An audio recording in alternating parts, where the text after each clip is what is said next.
Have you ever stopped to realize that the greatest battles you'll ever fight are not against circumstances, not against other people, not even against the challenges life throws at you, but against your own mind?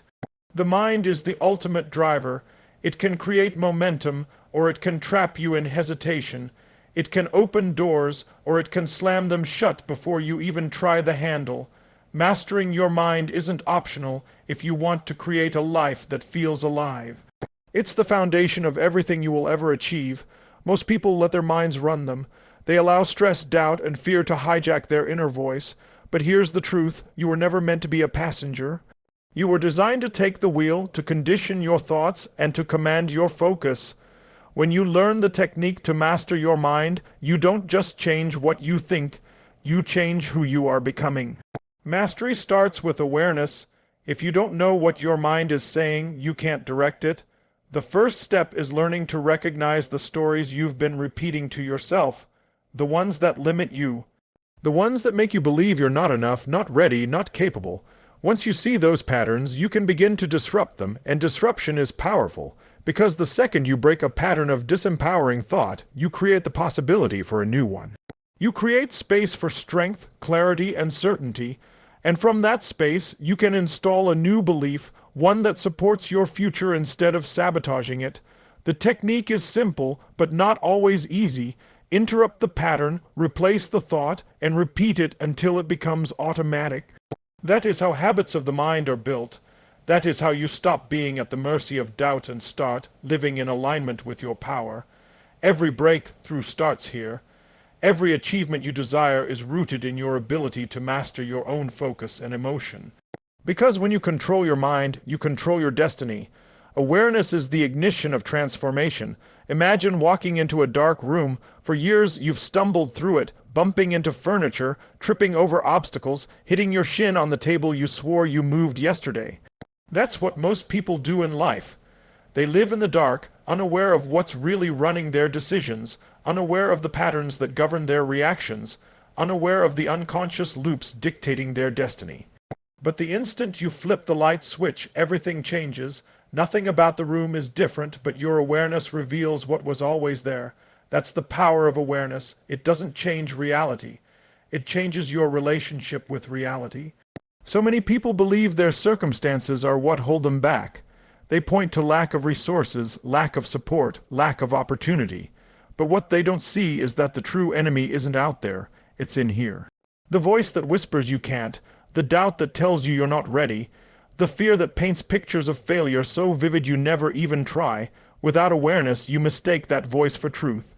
With awareness, you realize it's just noise, a pattern, a program that can be rewritten. When you become aware of your inner dialogue, you expose the lies it's been feeding you. You catch yourself in the act. You see the moments where you choose comfort over courage, where you let procrastination win, where you sabotage progress because the story in your head told you it was safer to stay small. And once you see it, you can no longer unsee it. That is the gift and the responsibility of awareness. It demands you act differently because now you know better. Awareness is not passive. It's not sitting around analyzing every thought like a critic at the theater of your mind. It's about active recognition. It's about catching yourself in real time and saying, wait, that's not me, that's just a pattern. It's the conscious decision to no longer live unconsciously. Because the truth is, most people are asleep while awake. They go through the motions, living the same day over and over, never questioning the software running the hardware of their life.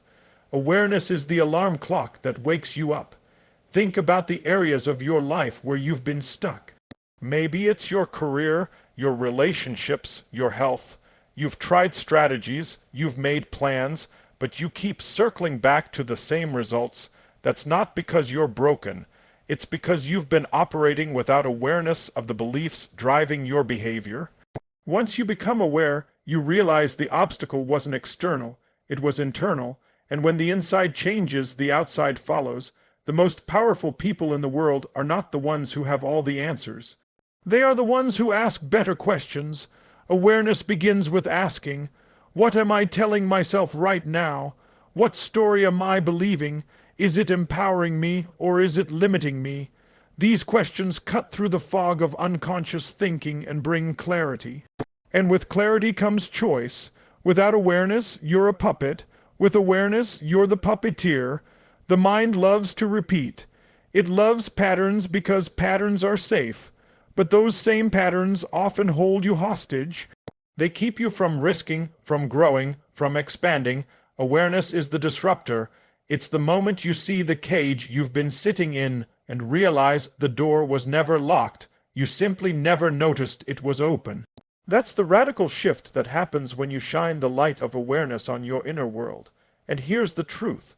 Awareness takes courage, because it's easier to stay blind. It's easier to blame the economy, your boss, your partner, your past. It's easier to pretend you're a victim of circumstance than to admit you've been the one choosing the thoughts that disempower you. Awareness is confronting. It's a mirror that shows you both your greatness and your excuses. But in that confrontation lies freedom, because when you own your story, you can rewrite it. Awareness doesn't mean perfection. It doesn't mean you'll never have negative thoughts again. It means you'll notice them faster. You'll catch yourself before you spiral. You'll remember that you are not your thoughts. You are the thinker of your thoughts, and that distinction is everything. The moment you separate yourself from the chatter in your head is the moment you reclaim your power. So ask yourself, right now, where am I on autopilot? Where am I letting fear dictate my decisions? Where am I believing a story that doesn't serve me? Awareness starts with honesty. Brutal, compassionate honesty. Because until you tell the truth about where you are, you cannot get to where you want to be. The beauty of awareness is that it compounds. The more you practice it, the sharper it gets. At first, you might only catch yourself after the fact. You'll look back and realize, I let fear win again. But with time, you'll start noticing in the moment. You'll hear the voice of doubt and smile because you'll know it's not you. It's just an old tape playing in your head. And eventually, you'll notice before it even happens. You'll feel the pattern coming and you'll choose differently. That's mastery. When you live with awareness, life slows down, the noise quiets. You stop reacting and start responding. You stop running in circles and start moving forward with intention. Every thought becomes an opportunity to choose empowerment. Every emotion becomes a signal, not a sentence. Every day becomes a practice of aligning your mind with the future you're creating. And the truth is, awareness is available to you at any moment. You don't need years of training. You don't need a perfect plan. All you need is the willingness to pause, to look inward, to observe without judgment. That pause is where transformation begins. That pause is where you reclaim the power you've been giving away. That pause is the bridge between living unconsciously and living intentionally. Awareness creates power because it gives you the gift of choice. Without it, you're a slave to old patterns. With it, you become the author of your life. And once you've tasted that freedom, you'll never again settle for living in the dark. Change begins the moment you stop letting your old patterns dictate your future. Every single one of us has programs running in our minds. Programs written years ago, sometimes decades ago. They come from our upbringing, our experiences, the words we heard growing up, the environment we lived in. Some of these patterns serve us, but many of them keep us stuck in cycles we don't even realize we're repeating. The secret to taking control is not to resist these patterns, but to disrupt them. And once you disrupt them, you must replace them with something that fuels you instead of drains you. Imagine a song playing on repeat. At first, you don't notice it, but then it becomes background noise, and eventually, you stop hearing it at all. That's how your limiting thoughts work. They loop over and over until they become part of your subconscious soundtrack. But the moment you stop and actually listen, you realize the song playing is one of fear, doubt, or limitation. Disrupting the pattern means pulling the plug on that old song and choosing a new one. It's not about denying the old track, it's about interrupting it and putting on something that empowers your spirit. Disruption requires energy. If you've ever watched someone snap out of a daydream, you'll see it takes a sudden shift to break their trance. That's exactly how you have to treat your mind when you catch yourself in a negative spiral, when fear starts whispering, when self-doubt begins its speech. You need to break that state immediately. Stand up. Move your body, change your focus, say something out loud that jolts you back into power. The human nervous system doesn't change through thought alone. It changes through interruption. You must shock the system out of its old rhythm. But here's the truth. Disruption alone isn't enough. If you only break the pattern, you create a void, and the mind hates a void. It will rush to fill it. If you don't fill it consciously, the old pattern will come running back even stronger. That's why replacement is vital. The instant you interrupt a limiting thought, you must replace it with one that supports the future you want. You don't just say, "I'm not afraid." You declare, "I am strong, I am capable, I am more than enough." You don't just stop thinking, "I always fail." You replace it with, "Every step I take is progress, and progress is power." Think of it like a garden. If weeds have taken over, you don't just yank them out and leave the soil bare. If you do, more weeds will grow back.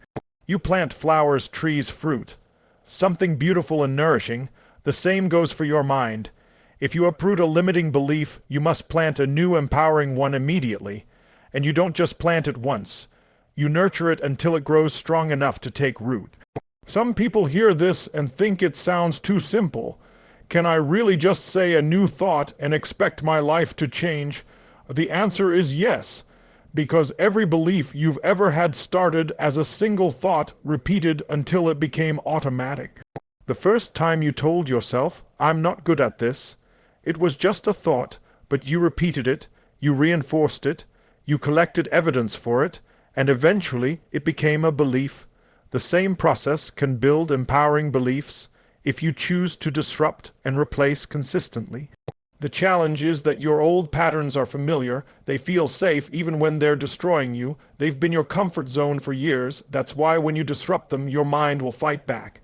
It will whisper, "This feels fake, this isn't you, go back to what you know." But that's just the echo of the old program trying to survive.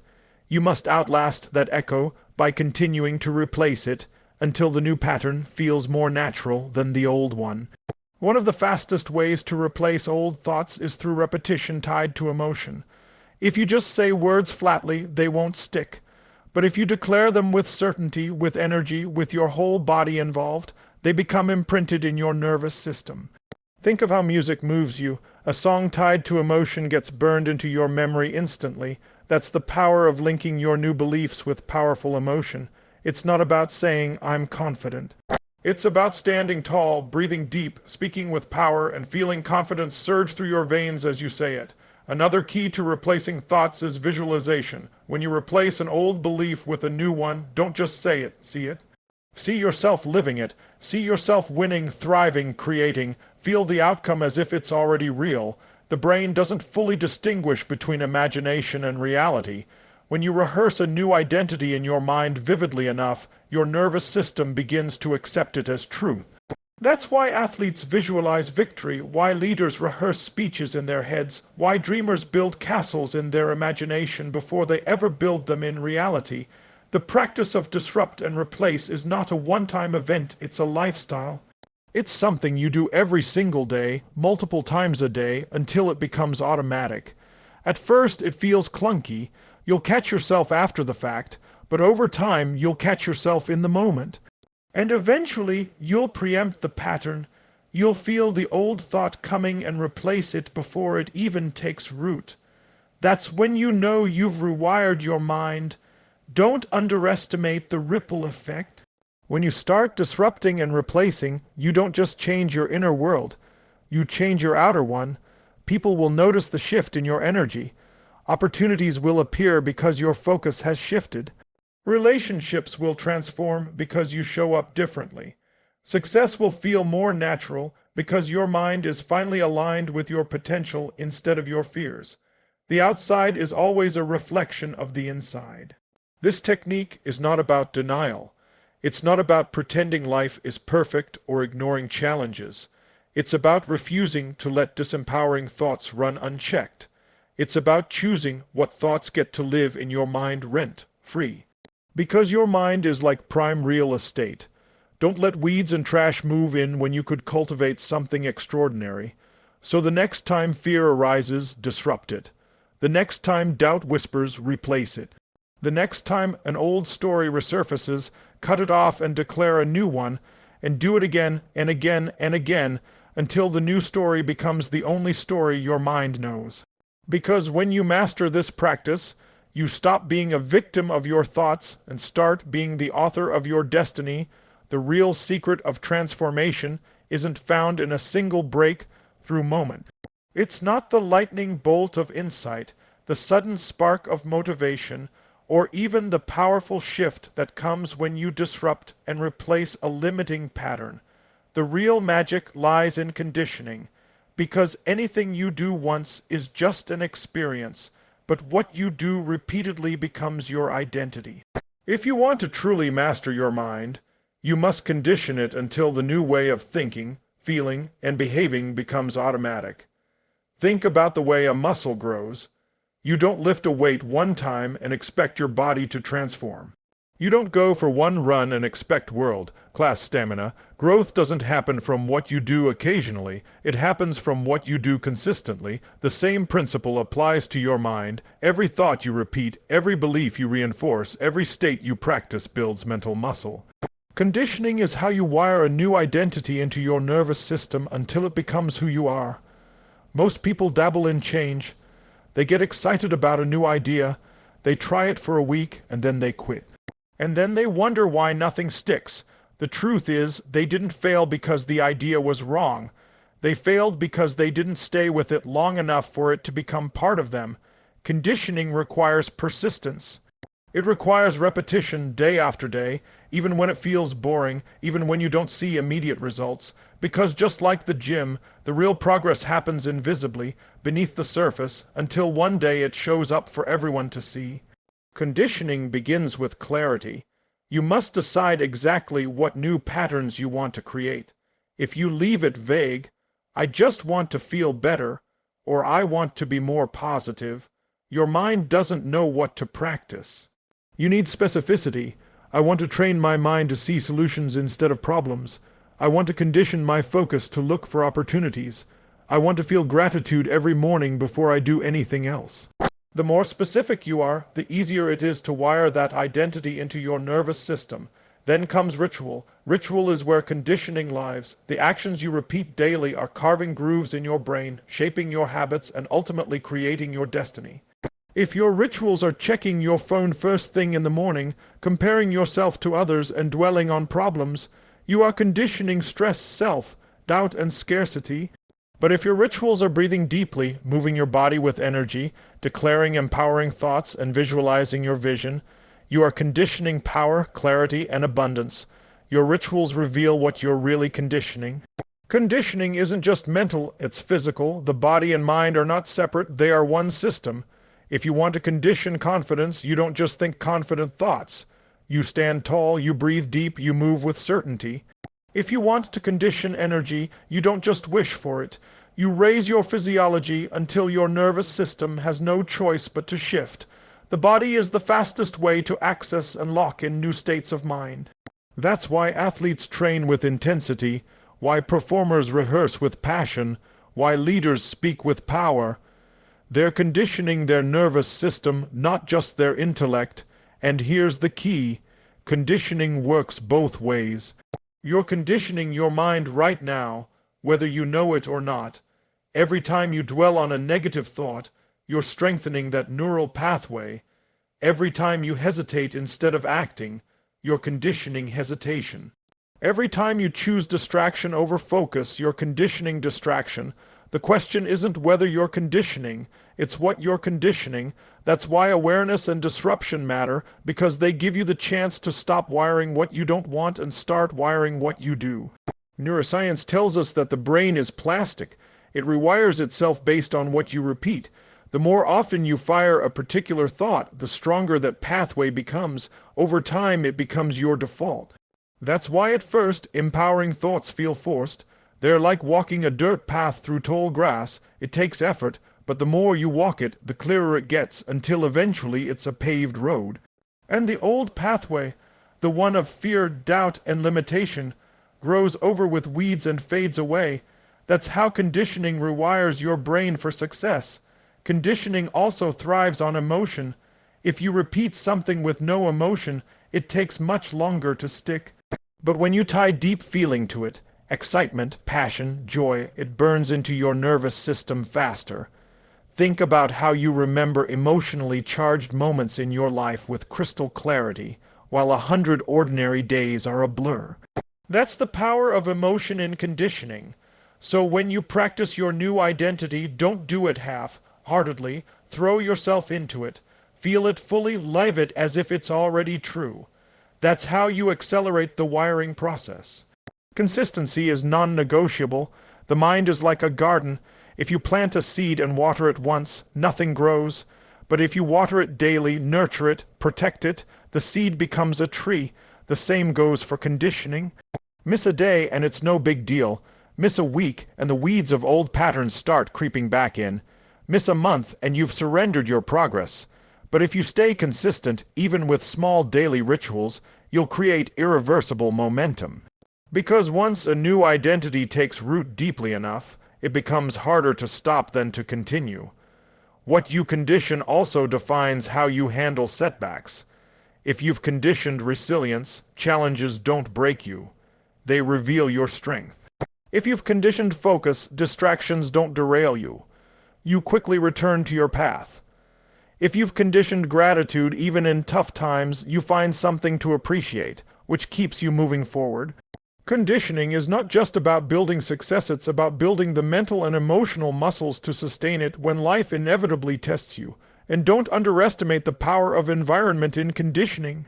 The people you surround yourself with, the content you consume, the places you spend your time, these are all part of your conditioning. If you're around negativity, you're conditioning yourself to absorb it. If you're around possibility, you're conditioning yourself to expand. Protect your environment as fiercely as you protect your mind, because in truth, they are inseparable.